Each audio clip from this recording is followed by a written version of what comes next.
ನಮಸ್ಕಾರ ಸ್ನೇಹಿತರೆ. ರಾಮಾಚಾರಿ ಸೀರಿಯಲ್‌ನಲ್ಲಿ ವಿಲನ್ ಆಗಿ ನಟಿಸುತ್ತಿದ್ದ ಐಶ್ವರ್ಯ ಸಾಲಿಮಠ ಇದೀಗ ತುಂಬು ಗರ್ಭಿಣಿ. ವಿನಯ್ ಐಶ್ವರ್ಯ ಸಾಲಿಮಠ ಮೊದಲ ಮಗುವಿನ ನಿರೀಕ್ಷೆಯಲ್ಲಿದ್ದಾರೆ.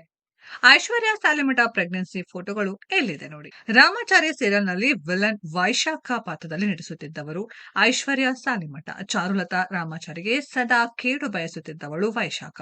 ಎಂತಿಪ್ಪ ವೈಶಾಖಳನ್ನ ಚಾರುಲತಾ ಒಳ್ಳೆಯವಳಾಗಿ ಬದಲಾಯಿಸಿದಳು. ವೈಶಾಖ ಒಳ್ಳೆಯವಳಾಗಿ ಪರಿವರ್ತನೆಯಾದ್ಮೇಲೆ ರಾಮಾಚಾರಿ ಸೀರಿಯಲ್‌ನಿಂದ ಕಾಣೆಯಾದ್ಲು.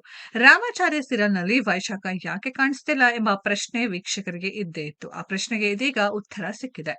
ರಾಮಾಚಾರಿ ಸೀರಿಯಲ್‌ನಲ್ಲಿ ವೈಶಾಖ ಯಾಕೆ ಕಾಣಿಸ್ತಿಲ್ಲ ಅಂದ್ರೆ ಅದಕ್ಕೆ ನಟಿ ಐಶ್ವರ್ಯ ಸಾಲಿಮಠ ಗರ್ಭಿಣಿಯಾಗಿರುವುದು ಕಾರಣ. ಪ್ರೆಗ್ನೆಂಟ್ ಆದ್ಮೇಲೆ ವಿಶ್ರಾಂತಿಯ ಅಗತ್ಯವಿರುವುದರಿಂದ ರಾಮಾಚಾರಿ ಸೀರಿಯಲ್‌ನಿಂದ ಐಶ್ವರ್ಯ ಸಾಲಿಮಠ ಹೊರಬಂದ್ರು. 2022ರಲ್ಲಿ ಐಶ್ವರ್ಯ ಸಾಲಿಮಠ ಹಾಗೂ ವಿನಯ್ ದಾಂಪತ್ಯ ಜೀವನಕ್ಕೆ ಕಾಲಿರಿಸಿದರು. ಇದೀಗ ದಂಪತಿ ಮೊದಲ ಮಗುವಿನ ನಿರೀಕ್ಷೆಯಲ್ಲಿದ್ದಾರೆ. ಮದುವೆಯಾಗಿ 3 ವರ್ಷಗಳ ಬಳಿಕ ಐಶ್ವರ್ಯ ಸಾಲಿಮಠ ವಿನಯ್ ಪೋಷಕರಾಗಿ ಬಡ್ತಿ ಪಡೆಯುತ್ತಿದ್ದಾರೆ. ನಟಿ ಐಶ್ವರ್ಯ ಸಾಲಿಮಠ ಇದೀಗ ತುಂಬು ಗರ್ಭಿಣಿ.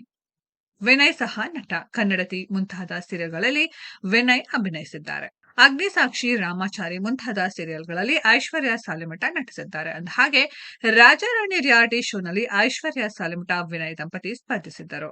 ಸ್ನೇಹಿತರೆ, ದಂಪತಿಗೆ ನಾವು ಕೂಡ ಶುಭ ಕೋರೋಣ. ಈ ವಿಡಿಯೋದ ಬಗ್ಗೆ ನಿಮ್ಮ ಅನಿಸಿಕೆಯನ್ನ ಕಾಮೆಂಟ್ ಬಾಕ್ಸ್ ಅಲ್ಲಿ ಕಮೆಂಟ್ ಮಾಡಿ. ಈ ವಿಡಿಯೋ ಇಷ್ಟ ಆಗಿದ್ರೆ ಲೈಕ್ ಮಾಡಿ, ಶೇರ್ ಮಾಡಿ, ಚಾನೆಲ್ ನ ಸಬ್ಸ್ಕ್ರೈಬ್ ಮಾಡಿ, ಪಕ್ಕದಲ್ಲಿ ಇರೋ ಬೆಲ್ ಐಕಾನ್ ನ ಹಿಟ್ ಮಾಡಿ. ಮುಂದಿನ ವಿಡಿಯೋದಲ್ಲಿ ಭೇಟಿಯಾಗೋಣ. ಧನ್ಯವಾದಗಳು.